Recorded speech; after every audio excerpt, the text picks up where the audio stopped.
Hello, I'm Jude Scott, and today we're going to paint hydrangeas in watercolour in a very fresh and loose style, step by step, that's easy to follow.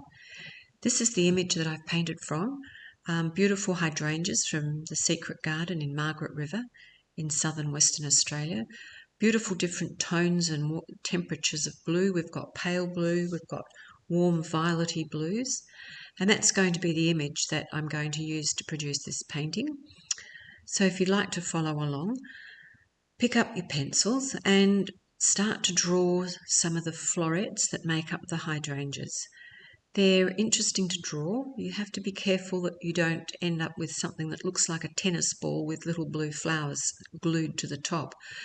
The edges of the hydrangeas, the petals actually follow the bloom around, so they're quite raggedy.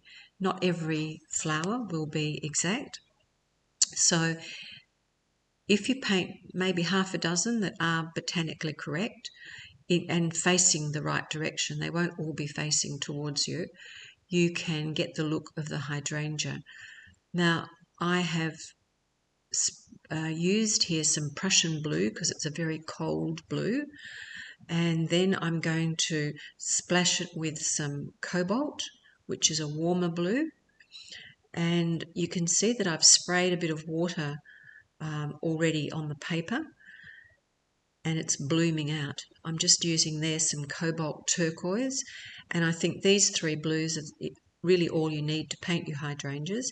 If you want to make it a little bit warmer, you can add some rose madder or some Quinacridone red. So just wiping off the extra splashes with my hake brush to just clean up there a little bit. I don't tape my paper down when I work because sometimes I like to pick it up and let the paint run from one end to the other. So now I'm just going to spray some more water onto that, and you'll see how the colours merge together. And the idea of this is to have the background, like produce a background wash where I've gotten rid of a lot of the white paper. I think it's quite sad when you see a hydrangea painted and it looks like it's been stamped on the paper, which is very easy to achieve if you don't soften some of those large areas of white. Some of the petals you want to be quite distinct, but not all of them.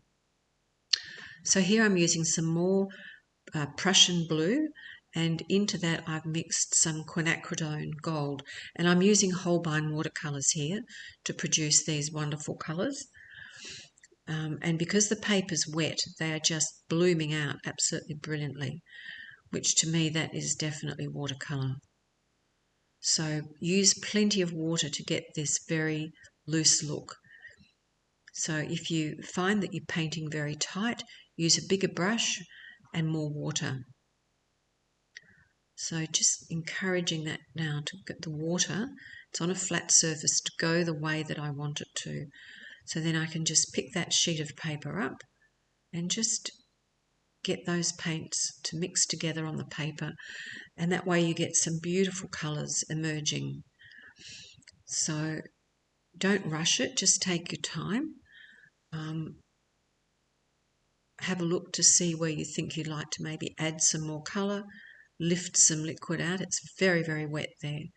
So if you've got large pools of water sitting on top of your paper that you want to get rid of, don't pick up tissues to blot it off. You'll lift out all the pigment. If you use just the tip of your brush, it'll slurp up the excess moisture, and you can then just dry your brush and the pigment will be left behind on top of the paper. So I'm just softening some of those edges so that it's not all harsh white paper, and overall I've only got a few white sparkles of paper left between where I'll go back in and pick out the different little florets and petals that make up the hydrangea. So now I'm just going to blow that dry with the dryer, and you'll be able to see the end result. I'm hoping to get some really interesting textures. So here, this is the dried effect, and you can see, because I've used a lot of water, how pale that has become. So the more liquid you use, the more water you use, the paler the paint will be when it dries. So then what you need to do is look at where you want to put some darks. And if you look at the image that I've kept for you on the left-hand top corner, you can see that there's some quite dark areas in there. So if you paint around behind those little shapes, the little petals, and lift out the shape, you don't actually have to paint a lot of those petals because they've already been painted in the first wash that we've put all over the paper. So just step by step, take your time and pick out the petals by painting the darks behind the petal. So I think the trick to painting hydrangeas is also to have warm and cool colours. You can't just have one tone of blue, so you need light and dark. And then you've also got to think of the temperature.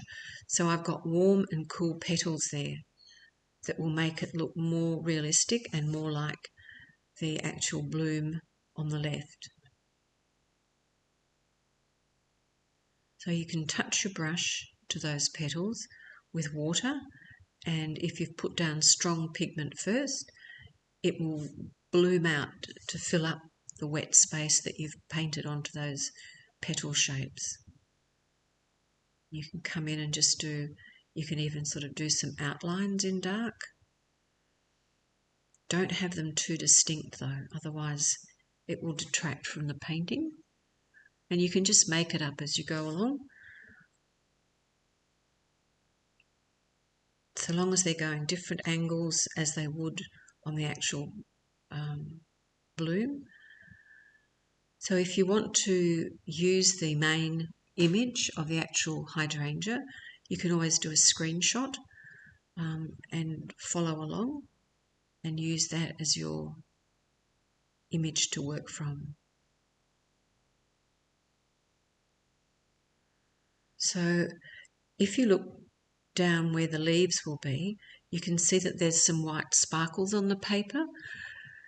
I did that by, when the paper was almost dry, I've sprayed it with water and it's sort of produced these wonderful little sparkles on the paper. So because it's pretty much a mess actually down where I've been painting, you can go back in and you can pick out and make up some leaves. There's not many in the actual image, but hydrangea leaves are quite a distinct shape and they have some very strong veins running through them. So I'm just sort of painting back into the different layers of paint there and just gradually darkening some areas up. You can lift areas out and make it up as you go along. This is the fun of painting something that's in a very loose fashion. You don't have to slavishly follow the image that you're looking at, and sometimes it can be a lot more interesting than the actual hydrangea or the subject that you're painting. So it's really important to have some very soft edges, have one lot of leaves merging into another so that nothing is too distinct, nothing's too exact. So it's just that fine balance of some dark and some light areas. So I'm going to pick out the edge of this leaf here by painting dark behind it and gradually getting that leaf shape to come out. And I can add another leaf below there.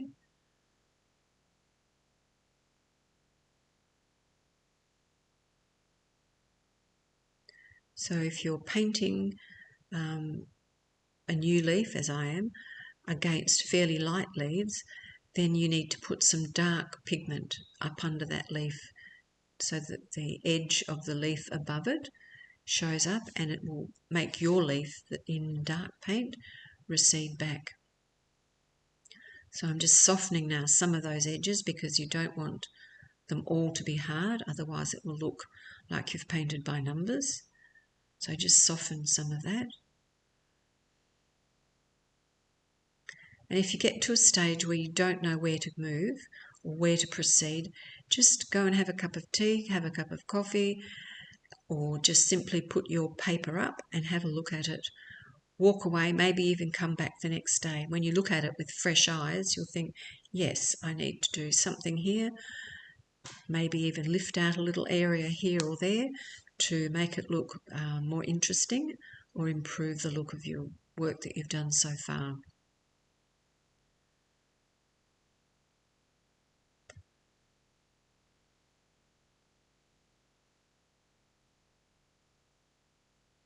So it needs a bit more on the left-hand side here of the painting to balance up things a little bit. And it needs, I think, a bit more dark under there. And then some more dark down there.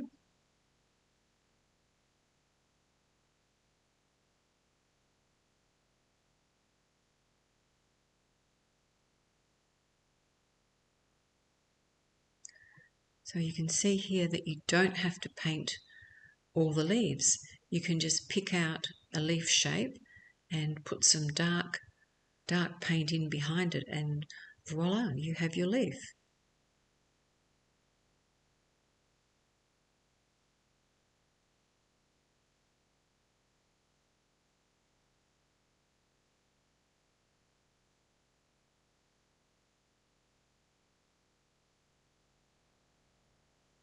I think it's really important too to reserve the edges that you have around the flowers. Keep them quite soft. Try and vary the edges so you've got some lost edges, which is where on the bottom left-hand side the edges of the painting just fade right out, and some of the edges are quite sharp. It's that mixing up of the lost and found that is really important. And to make the flower now more of a third dimension so that it really shows up off the paper and comes forward, if we put some darks behind it, like there is in the shadow areas of the image that I'm using to paint from, you can see how it will add perspective, and it'll push the foliage back and bring the actual flower forward. So on a scale of 1 to 5, those darks that I'm putting in now are a 5. They are as dark a green. I'm using a really blue green with Prussian Blue and Quinacridone gold, and I'm putting more gold in where I want it to be more of a warm tone, and putting more Prussian Blue in where I want it to be a cooler green.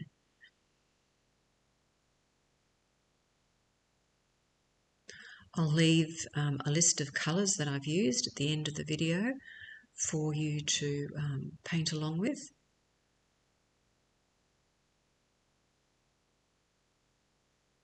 Just having a look now to see where I need to add a little bit more colour.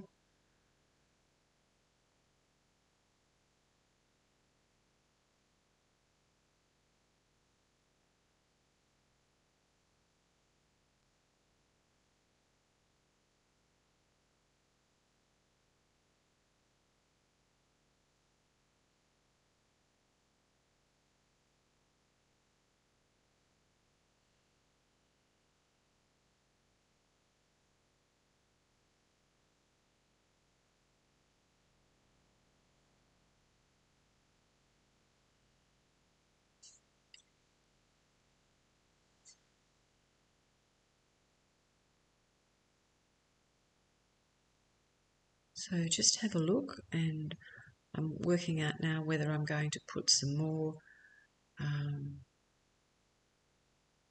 pigment in, some more water. Do I need some more texture? Just have a look and just think if there needs a little bit more balance somewhere for interest, if you need to add or subtract to what you've already painted.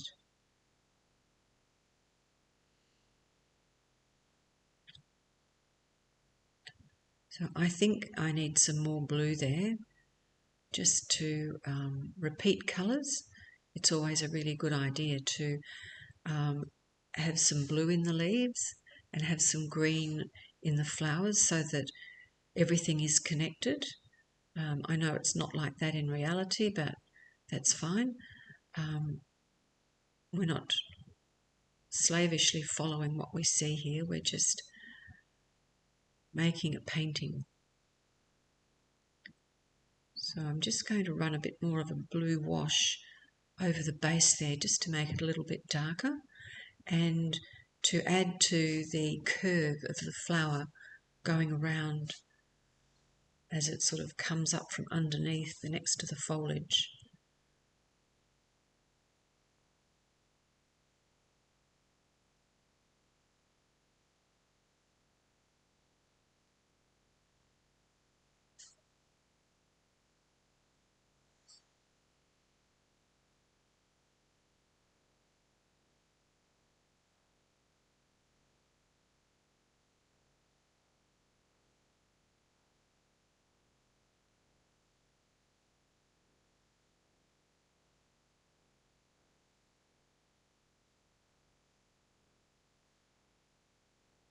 So just adjusting areas there that need a little bit more work.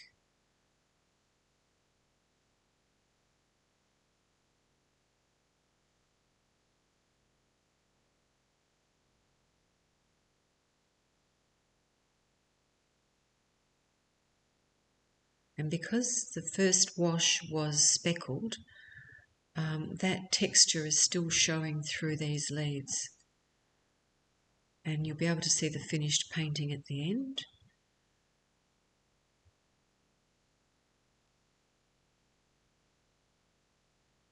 So I think I've done enough on the leaves. I'll just have a look. I've put some darker tones on the top right-hand background area of the flower. And I'm just adding some more warm purple tones to the left-hand side just to balance that up a little bit, because the light is coming from the right-hand side on the flower. Maybe I could just darken it a tiny bit in there.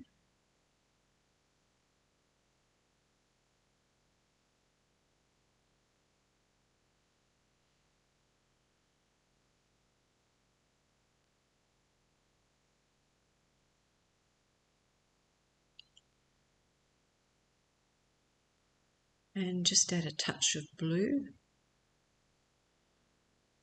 just to balance out that watermark that's formed at the top of the flower, which I really like. I think the hard edge up there is really attractive. I love those cauliflowers, as we call them, in watercolour. Sometimes they can just form in exactly the right place. Other times they're a nightmare. So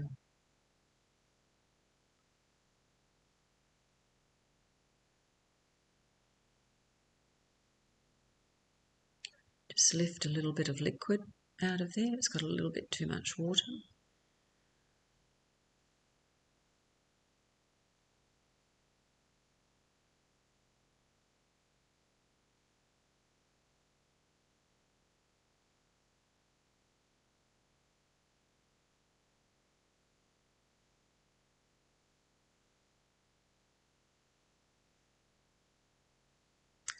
So I'm just going to dry that off and then put some more tones in there.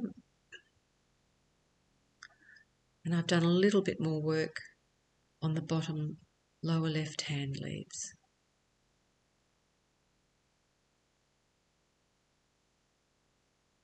And just repeating that colour now on the left-hand side to balance it up.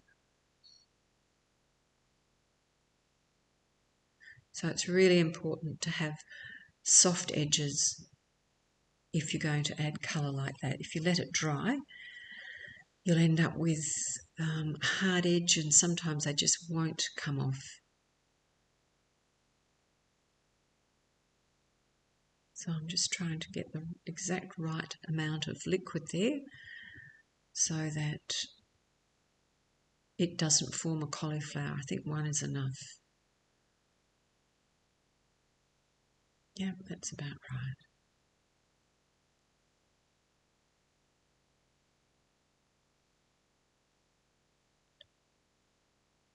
Okay, so we're ready now to have a look at the finished painting. And this is what I've done. The only thing that I've changed is I've sprayed a little bit of water into the top right hand background, so it gives just a little bit of a texture to the background and breaks it up a little bit.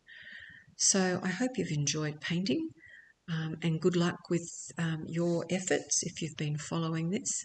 Thanks for watching. The next video will be sunflowers. Happy painting. Cheers. Bye.